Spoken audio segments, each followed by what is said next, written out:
এখন প্রবেশ করছি ইছলাবাদ কিরণ সংঘ মণ্ডপে।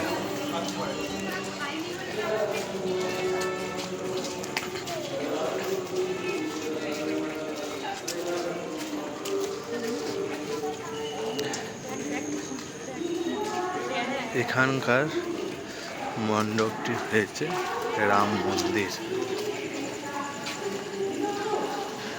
অযোধ্যার রাম মন্দিরের আধারে তৈরি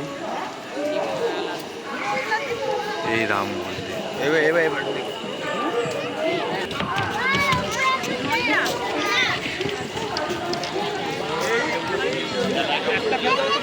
এইটা থেকে বেরোচ্ছে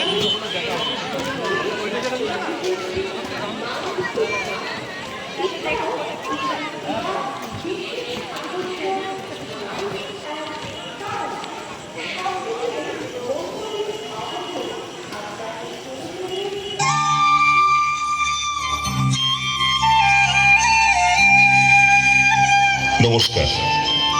বর্ধমান ইছলাবাদ কিরণ সংঘের পক্ষ থেকে সকল দর্শনার্থীদের জানাই শারদীয়ার প্রীতি, শুভেচ্ছা ও অভিনন্দন।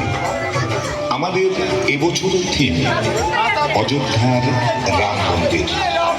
মনে রাখবেন, আমাদের এবছরের থিম অযোধ্যার রাম মন্দির।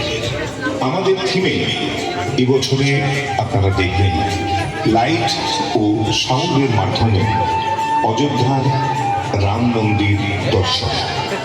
সমস্ত দর্শনার্থীদের কাছে অনুরোধ, আপনারা সম্পূর্ণ থিম ভাবনা দেখে আস্তে আস্তে বেরিয়ে যাবেন এবং অপর দর্শনার্থীদের দেখার সুযোগ করে দেবেন। আমাদের মন